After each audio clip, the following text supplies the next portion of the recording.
Committee meeting to order. First thing, we need a motion to approve the minutes of the prior committee meeting. Supervisor Frazier, seconded by Supervisor Bramer. All those in favor? Aye. Opposed, carried. Privilege of the floor. Mr. Chairman, have any, we're alone here, so. I almost reacted. Okay. We're still under a state of emergency until tomorrow. Are we? Oh. Okay, We're warming good. All right, well, we'll move right into our action agenda, and the first thing we're going to do is, we're gonna change up the, order here. We need an executive session to discuss ongoing litigation, and I'll let Mary state it for the record, so that we're wrapped. Yeah, so we're going to talk about Vincelette versus Warren County, and that is section 105(1)D, and we're also going to talk about medical history of a current employee, so that's 105(1)F. Okay, Supervisor Conover, seconded by Supervisor Molino. All those in favor to go into executive session? Say aye. Aye. Opposed? Carried. Okay.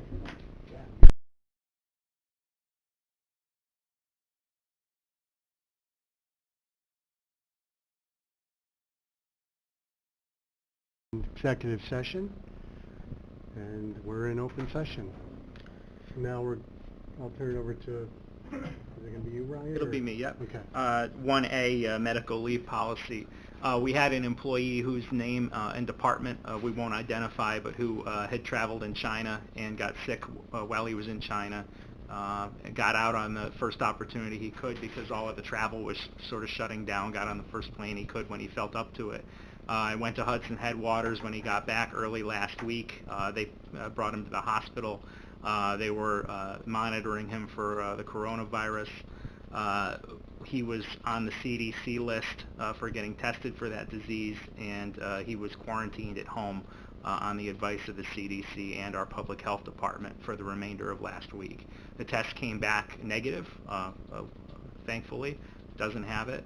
I believe he's back to work, but for the time period in which he was quarantined at home, we don't have authorization to pay him unless he uses his sick time or his vacation time, which I'm just not sure that that's fair. So we would need a resolution from the Board of Supervisors in situations like this when somebody is in medical quarantine, when, in other words, they don't really have a choice but to stay home because it's about disease prevention, that we can code that in the payroll system to pay him without having to use any of his vacation time or his sick time.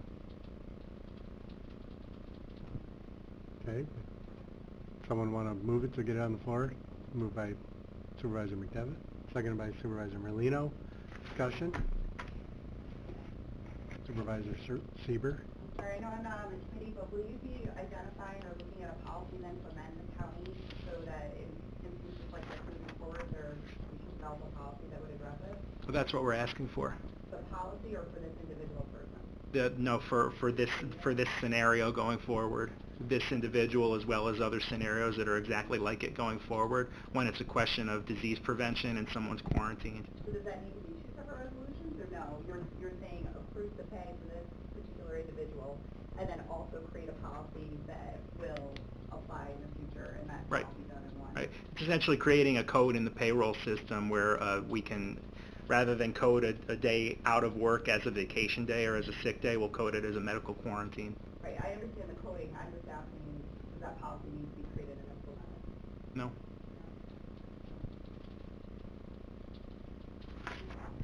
Are we gonna, since we are sort of amending the medical leave policy via this resolution? It's not a medical leave policy. The policy, I guess, should have been a small p.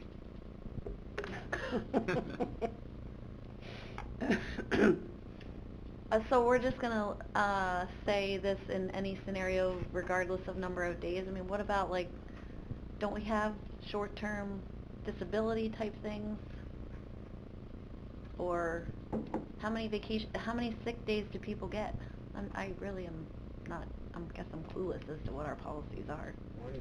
One per month, isn't it? No, 10 a year. It depends on when they were hired. Some people get it in a bucket if they've been here long enough. Others, I don't know, Jackie's here, I don't know what the date is, but you accrue whatever percentage of a sick day gets you to 10 days over 12 months. You get 10 days A year. and then there are certain classes that you get 1 a month. But the majority of employees get 10 per year. And in this case, the traditional medical leave policy doesn't cover it because he was diagnosed with an illness. He was asked not to go out in public while they were skiing. So in this case, he was never diagnosed with anything, so all of our medical leave policies wouldn't cover that absence. Basically, wouldn't ever get to a disability or something.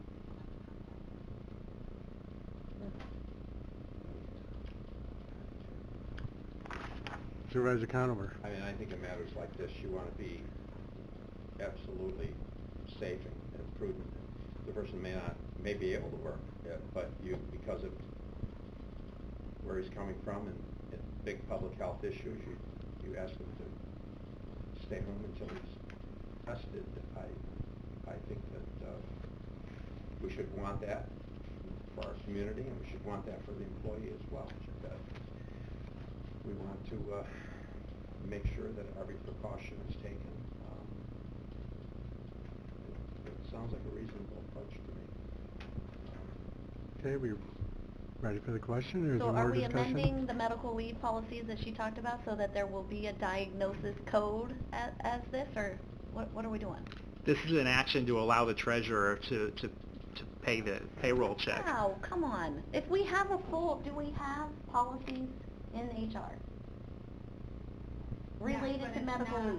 Yes, but it's not like in one lump, because depending what unit you're in, or if there's like sick leave policies for the CMDA contract, there's a separate one that's part of the out-of-unit policy, from the sheriff's office, so it's not one comprehensive policy that covers every possible. I think we need a statement that says in the event an employee is, quarantined by a public health authority, we would allow them administrative leave. That's what it seems like we do. We're here because the treasurer's office, which is cautious, and we love them for that, it wants the authorization from the board to code it properly in payroll so that we're not drawing down someone's leave time, their paid time off. We can't just pay somebody for not showing up to work unless we've got some kind of documentation behind it. So basically, this is what it is. We're asking for a resolution to allow us to pay this person while they're out for this specific reason. So it's just for this person, we're doing this? That's all I was asking for, but if there is a policy that needs to be amended, then, going forward, I mean, if we put this into place so that if anybody who is put out of work because of quarantine or whatever, and the county board wants to pay them, then I guess you would amend the policy. I was asking for specific, but if it's the policy, that's fine. This is to create the code in the payroll system and to say that this is our intent going forward, but putting it into union contracts is going to be a matter of negotiating it with the unions when their contract is up for negotiation. It's nothing that we can do right now all at once. We have a motion And and a second? we do, and Ben's got his hand up, and then Rachel. I'm a little concerned with the language, when Mike said quarantine and whatever. I'm concerned with the whatever, because if an individual has a doctor's statement that he or she should miss 10 days of employment, that doesn't... No, this is strictly quarantine for disease control.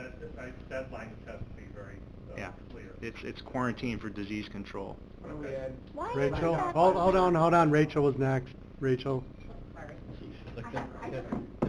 Right, then we'll get the Surgeon General. Preventive instead of reactive, and I agree that this person, is obviously, if they're quarantined, it's something the board has control to be able to approve, but looking forward, perhaps we could leave it as an item on the agenda or something to revisit this within a month to discuss being able to do that, that's, I mean, just being ahead and being able to recognize that we're gonna continue to have, with what's going on in our communities, I think public health would probably win.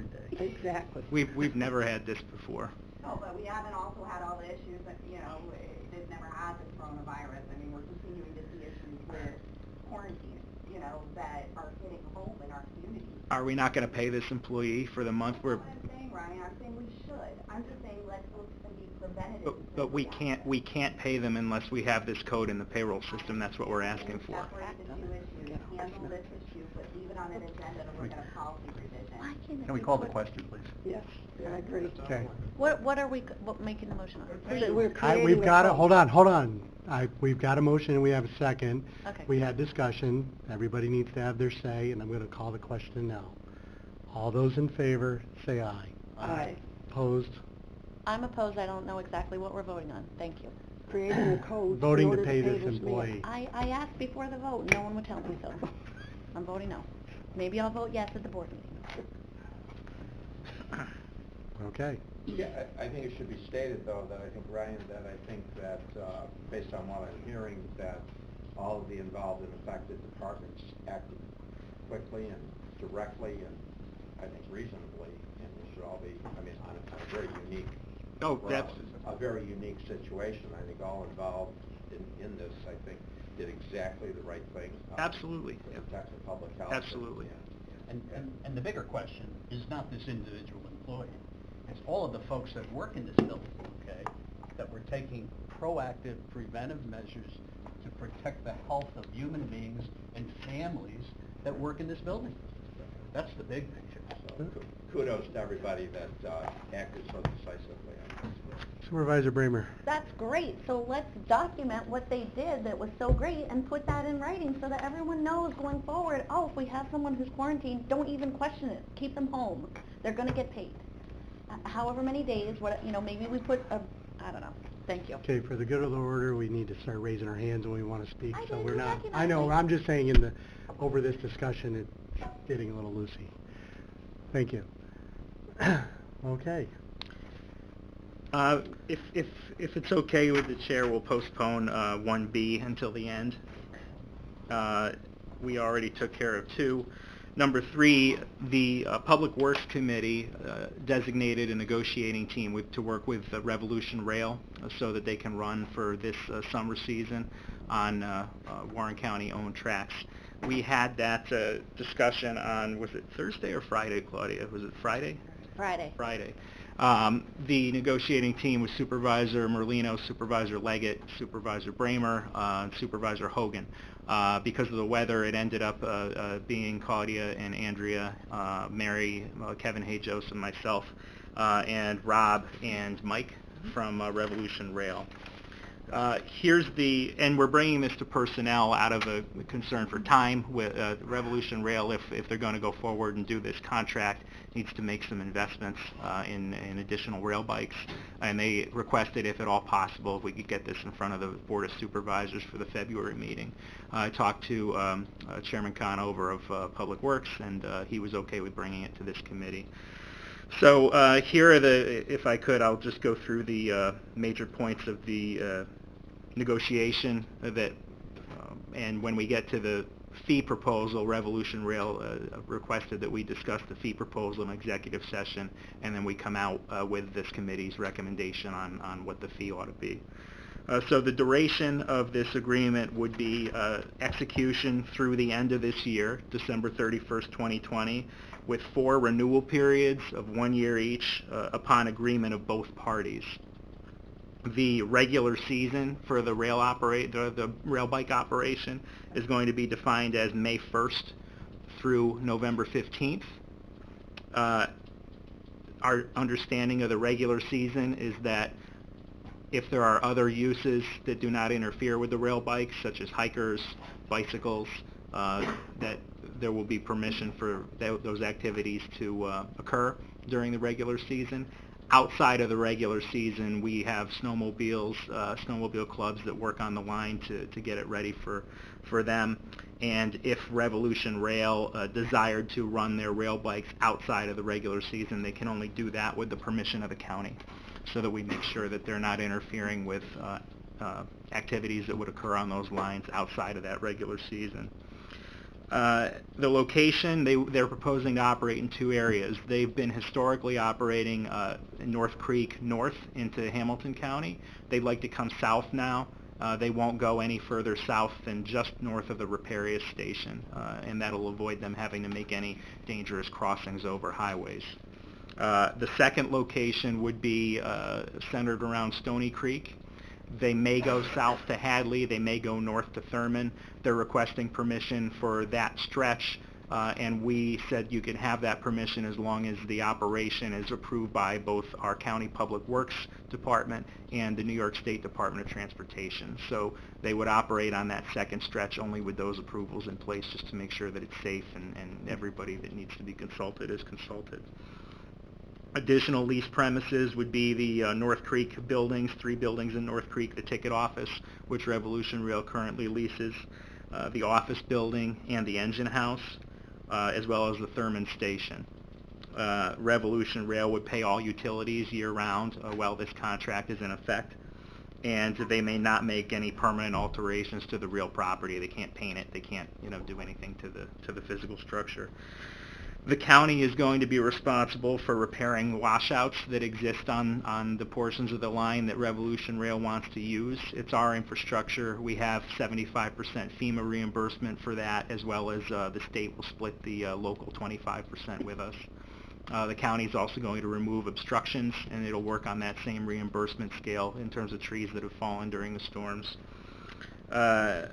Revolution Rail is going to be responsible for subsequent obstructions. If a tree falls, while they're operating, they're going to take care of that. They're also going to do minor maintenance, and they're going to, on our behalf, monitor the state of the corridor for us. That includes monitoring culverts, monitoring overgrowth, any problems that the county needs to be aware of and that the county needs to address. Revolution Rail will also do trash removal. Insurance will work with the county attorney and Revolution Rail to get all the insurance requirements in place. We need a termination provision in there that the county is allowed to terminate during the season if the Surface Transportation Board requires that, because we are still under federal freight jurisdiction, and also in the event of non-performance if Revolution Rail is in breach of the contract in some manner. But otherwise, they'll be able to run through the duration of their contract, and they can renew the contract year to year by mutual agreement of the county. And the only piece left to discuss is the fees that have been proposed by Revolution Rail and how the committee feels about those fees. But they requested we do that in executive session. Supervisor Garrity? Yeah, what's the estimated cost of repairs to get the line? $100,000. How much? Right now, about $100,000 for the washout. 100,000. Removal, I don't have a cost number. So our portion of the 100,000. Cost for a contractor to do the work. Our We would do that. Supervisor Garrity? Caboose and Thurman, are they using that too? That's not part of this proposal. If they did decide that they were interested in using that caboose, they would come to us for a different agreement. Are they going through any crossings?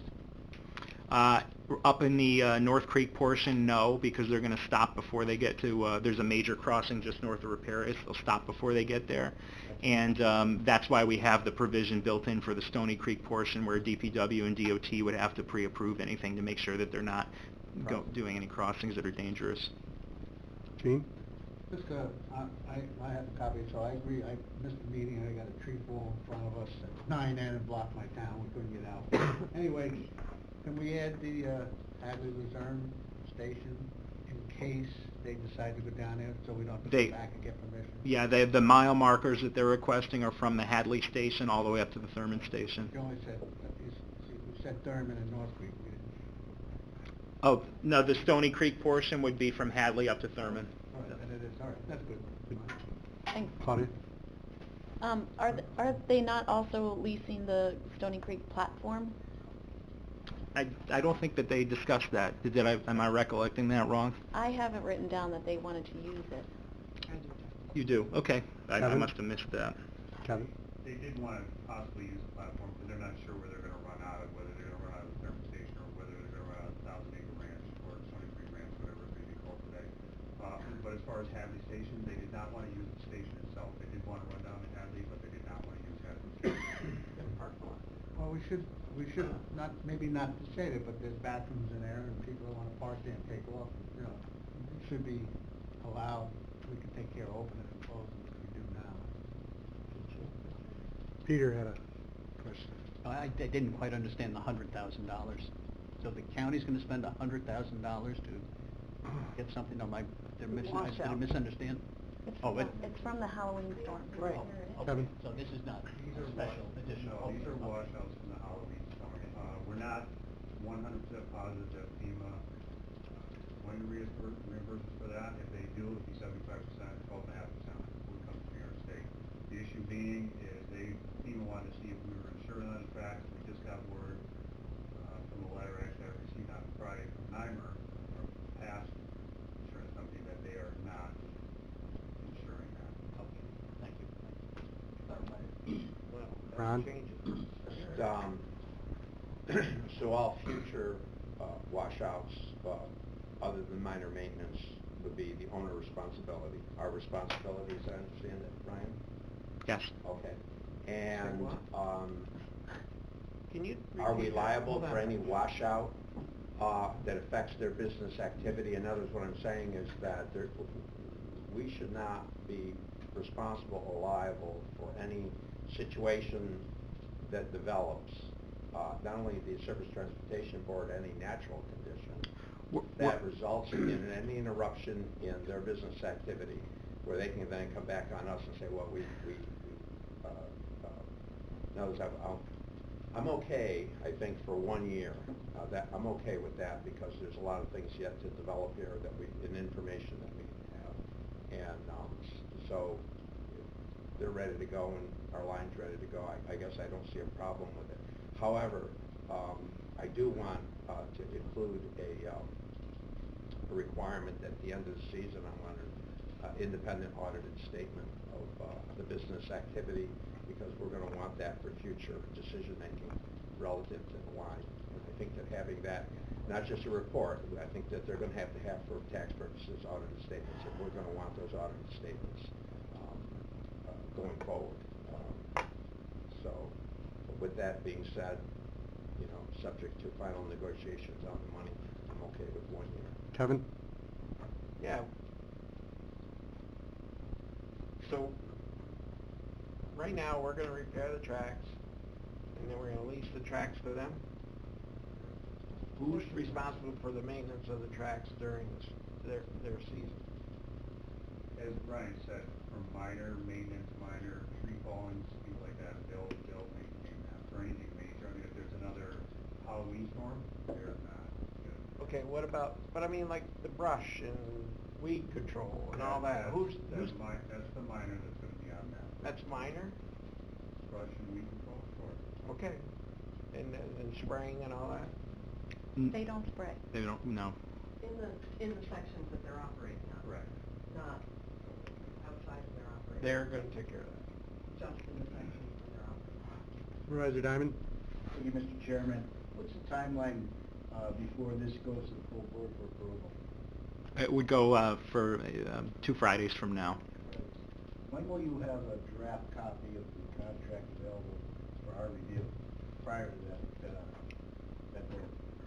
I think we're starting to work on the language between us and Revolution Rail, and we'll make it available as soon as it's drafted. Okay, because it sounds like there's a lot of input still being applied towards the agreement that's undecided. I didn't know if there was another follow-up negotiations with this company. I'd like ample time to read the contract with it before we go to vote. I thought sitting at the table, others that were sitting there, if you want to disagree, but I thought it was the good faith on both sides that we're looking for something that's mutually beneficial, and there was flexibility on both sides to make the contract work. Supervisor Bramer? Thank you. I haven't heard anything in comments that doesn't jive with what we talked about and that they're willing to agree to. The only thing is what Supervisor Conover said about if there is like a natural disaster and we are saying we'll be responsible for the repair, we need to make sure we aren't liable for any of their business losses during that time that they're not able to operate in their season. Yeah. And as far as the washouts go, I think we're only obligating ourselves to repair the existing washouts. It's our infrastructure. The responsibility for major repairs lies with us. But I agree with you, we don't want to obligate that, you know. To do it in any Right. certain time frame or something Right. so that they can get back up and running, yeah. Right. Supervisor Diamond? Thank you, Mr. Chairman. I would just ask you to identify what are minor repairs versus other repairs spelled out in the contract so we know exactly what we're going to be responsible for. Minor to them may be a lot different than minor to everybody sitting in this room, so I think you need to fine-tune that. We will. Point. Supervisor Bramer? They did talk about doing all the brush and, you know, making sure the line is clear and all that stuff. But, and protecting the culverts on our behalf, basically. The one thing I wanted to be clear about was, for the term for this year, is it going to be starting May 1st through the end of the calendar year? Is that what you said? Correct. Well, no, it'll be execution of the contract through the end of the calendar year, but the regular season starts May 1st. Okay, but say we wanted to renew for 2021, it would have to be done in like the November committee timeframe. If that works for the committee and works for the board, I don't want to put that restriction on the board. So the 4-year right of renewal is a right of refusal on their part, or a right that we're giving them. I mean, if another bike rider comes along in year 2, 3, or 4, they have an agreement with us, subject to monetary negotiations, subject to whatever, to have a right to utilize the line for this year plus 4 more. Now, what exactly is the 4-year? I'm good for 1 year because I think that the community wants it, and if the line's ready and it can all take place, I'm okay with that because we have a process you have to go through. But the extensions concern me. If what we're saying is all we're doing is giving them a first right over the 4-year period, subject to our agreeing to it in the first instance, which we have termination right, and subject to monetary negotiations for the next 4 years. Now, I don't want to lock on to 4 years what we agree to in year 1 until we have a chance to see the level of business activity, to see what our costs are, to see all of these other kinds of things, which are prudent and reasonable things. So I guess I just want to understand this 4 years and exactly what that is. I don't think we're saying that there's a right to operate beyond the first year. We're saying that we can extend it only on mutual agreement. If the county and Revolution Rail would like to extend it, then we'll extend it. That's all I need to hear. Thank you. Supervisor Hogan? It would be an expansion. Absolutely. We wanted to know that it was beyond 1 year. They needed to know that it was going to be. Well, That's the option is there. Right. okay. So that's kind of what I'm saying here is that we're not agreeing to anything in year 2, 3, and 4 other than that we're prepared to sit down with them at our election to talk about 2, 3, 4, and 5. Yeah, I think correct me if I'm wrong, I think what Andrea is saying is that they were not willing to have a contract with us that did not include the option to renew that contract. They would seek greener pastures. And there is money involved in for years 2, 3, and 4. Yeah. They wanted the ability to have that renewal in this contract. I'm reluctant to negotiate a 5-year arrangement before we have any idea what our costs are, have any idea what our revenue is going to be, what their revenue is going to be. I'm not opposed to the idea, and I certainly don't, and I understand why they would push for a multi-year, but I don't know necessarily that we should just automatically agree to that until we have a much clearer view ahead as to exactly what we're looking at. I mean, I'm okay in year 1. I think I'm okay with the option as long as it's it doesn't lock us into things that we are going to need to consider going forward. As the owner of the right-of-way and having primary responsibility going right.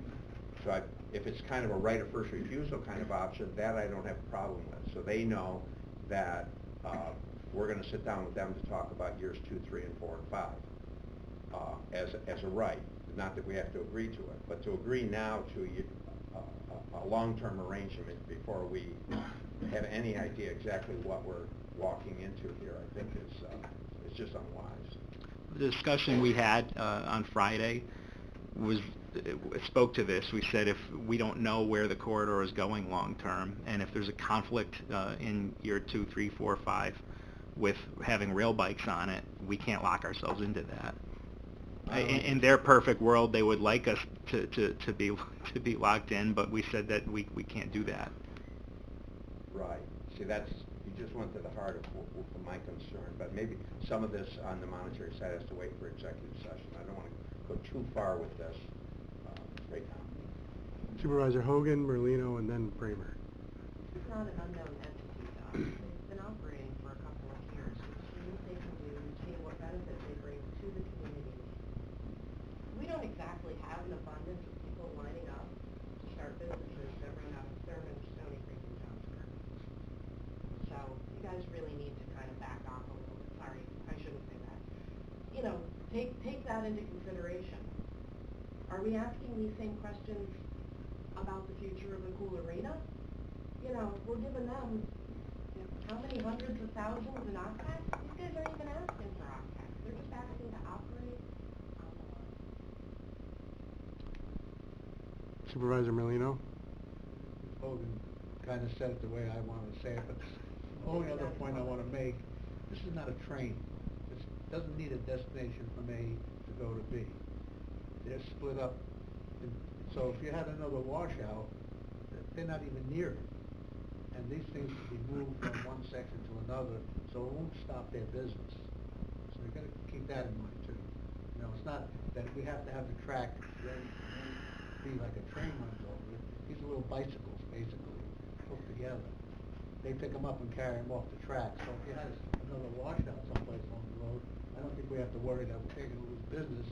They'll just move to Stony Creek or maybe down to Luzerne, Hadley to run their business. So, I mean, and I agree with what you say, but this, when you go into executive session, I think you've already lined up some stuff.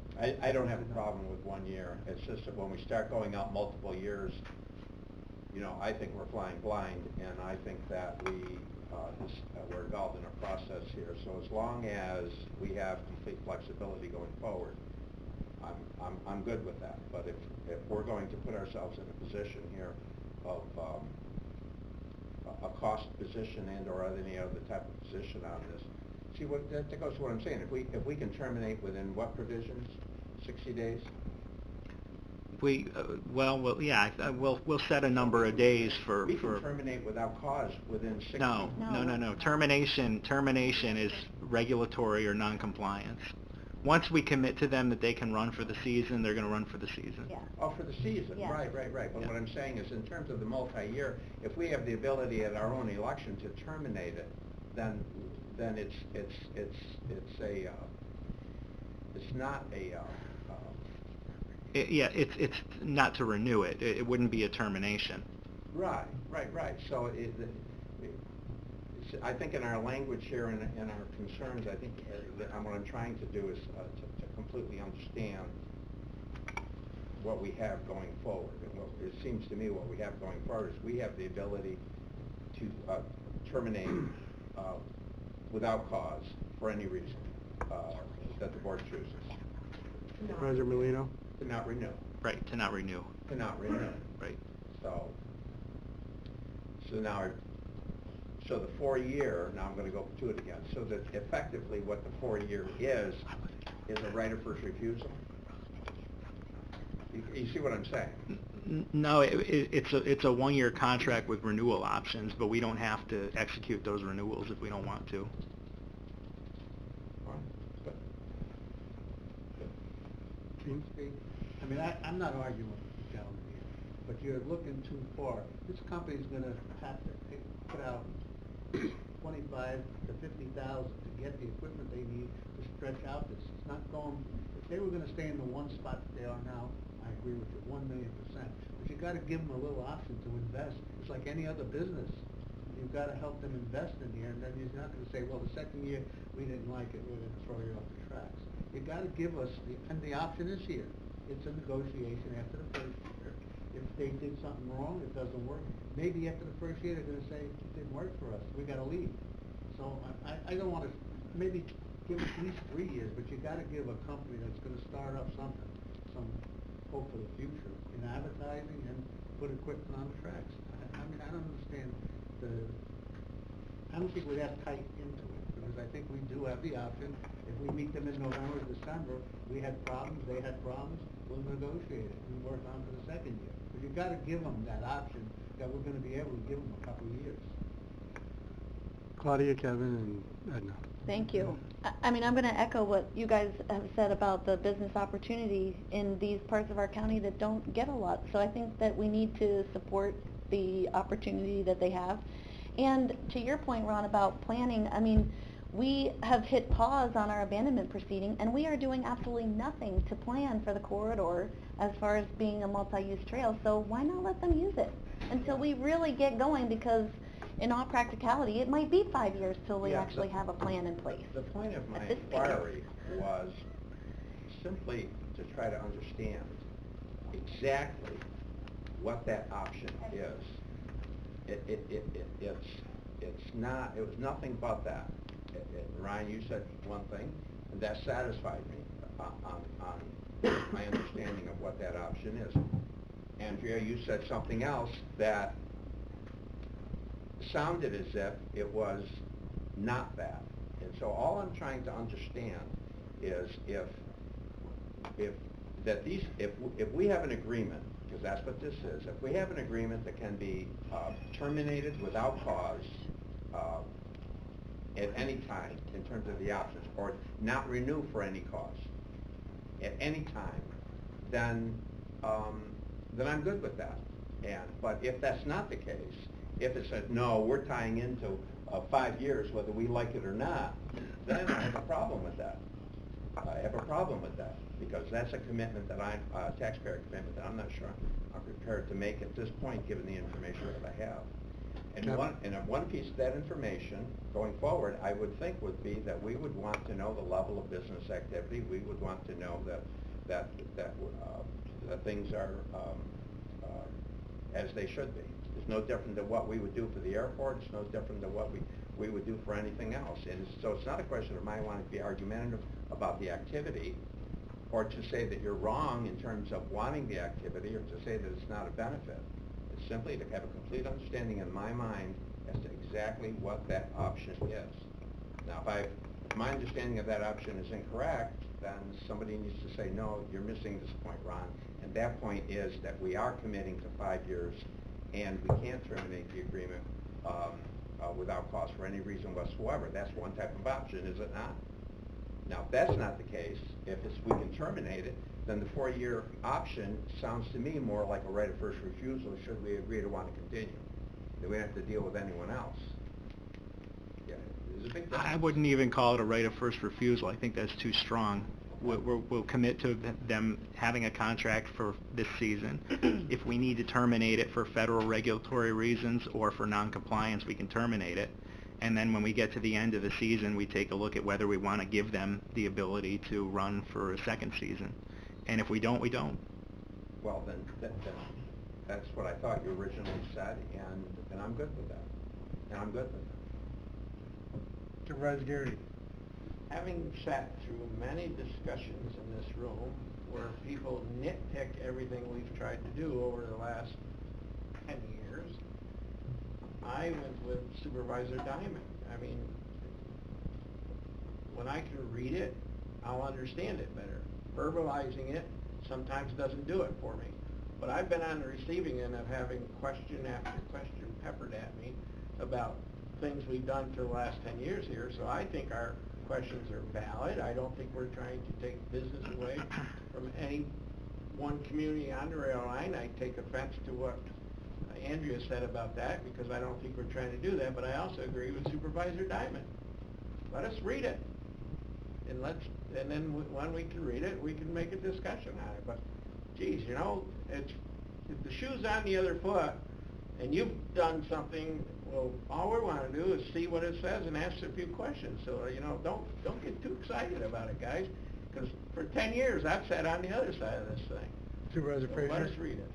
I guess my concern as I sit here, I was thinking about when we dealt with the glamping people. Remember they first came to us and they were looking for a 5-year contract, and I guess we worked through that, but it didn't seem like we had as much discussion about that as we have with this, and it just seems like if we have something that's going to work for these small communities, I don't see why we seem to be dragging our feet and we have a million questions, but that's just me. Because I do remember the glamping people being here, and we certainly had to work out an agreement, and did we say to them, at the first year, we want an audit of your books, we want to see how much money you made? I don't remember us doing that with them, so I guess we kind of should be on the same page if we're going to deal with the same issues, the same type of issues. Could I just say something? Could we go in executive session and get the rest of this done? It might ease the tension of some of the people. I'd just like to respond to that. At the Public Works meeting, I made it very clear that we were prepared to move forward with all dispatch, and I was asked to, in order to move this ahead, if I was prepared to allow this to go to the Personnel Committee, which I was. But that does not mean that we don't necessarily have questions. That does not mean that, I mean, I just want to be clear on some very, very important points here. And that if I wasn't interested in this, I wouldn't have agreed to facilitate as much as we have. And I think everyone wants to try to facilitate. And I think that's political posturing, these are serious questions.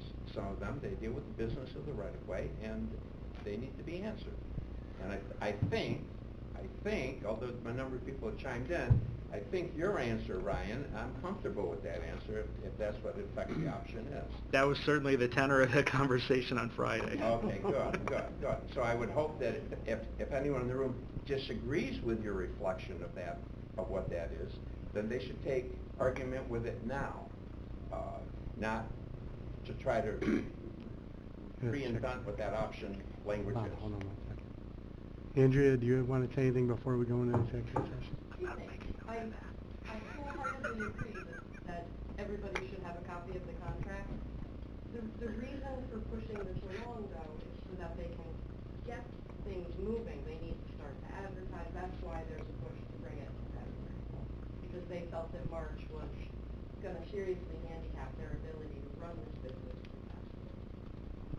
And so I wholeheartedly agree, and I encourage you guys to get that in front of them with a comfortable time frame for review before next Friday.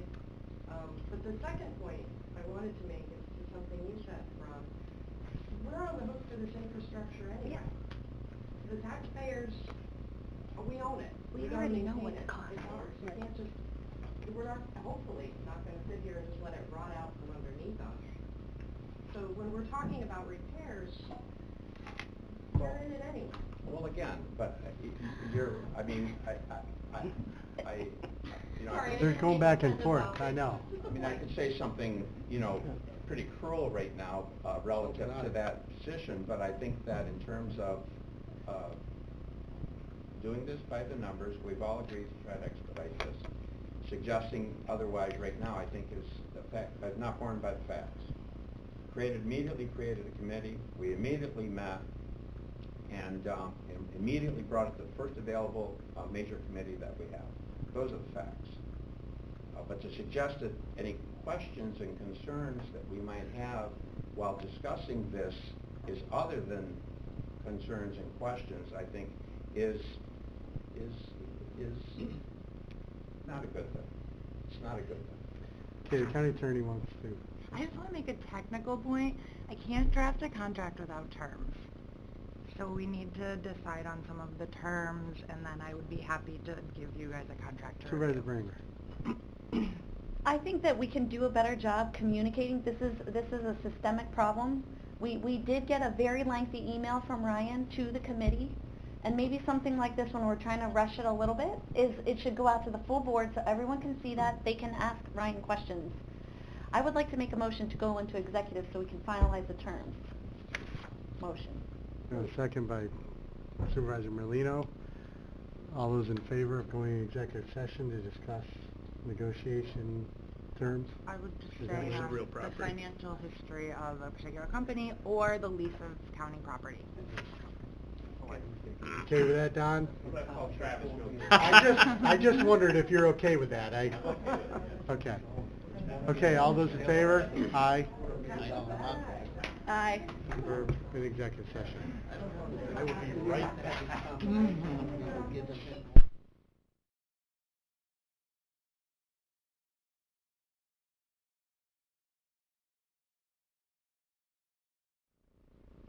There was no action taken.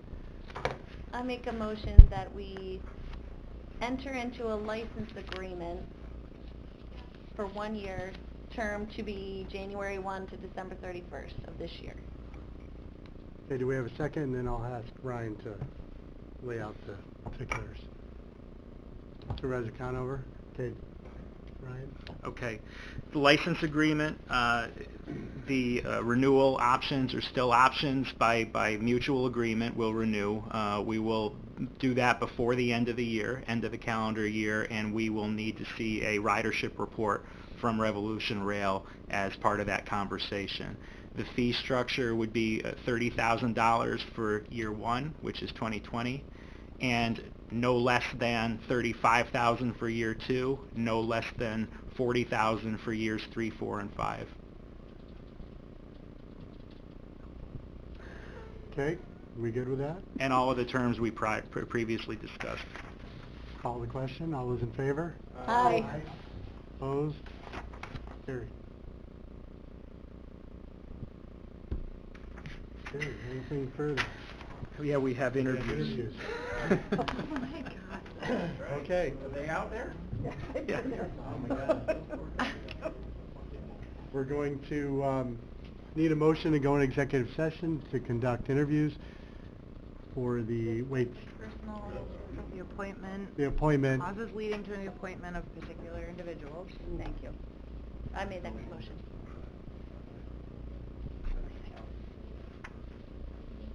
Yeah. You married?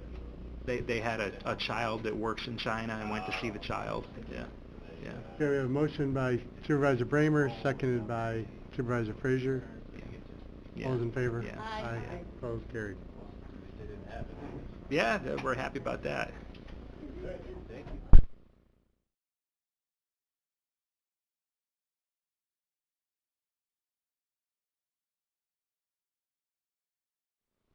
I We're know, if you can move an arc here, let me tell you. back in regular session. There was no action taken in executive session.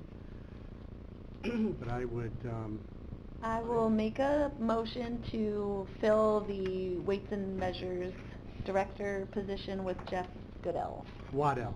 Waddell. At, Sorry. at just the a right salary person. of $58,120. 120. Yes, Mhm. exactly. Seconded by Supervisor Merlino. Any discussion? All those in favor? Aye. Opposed? Carried. Thank you. Is there any other business to come before us? Motion to adjourn. Supervisor Frazier, seconded by Supervisor Bramer. All those in favor? Aye. Any discussion? No, I'm only kidding. Ooh, that was a long one, I thought it was gonna be a short one. Yeah, right. Okay, Claudia wants to charge me for my lost key fob. Yeah.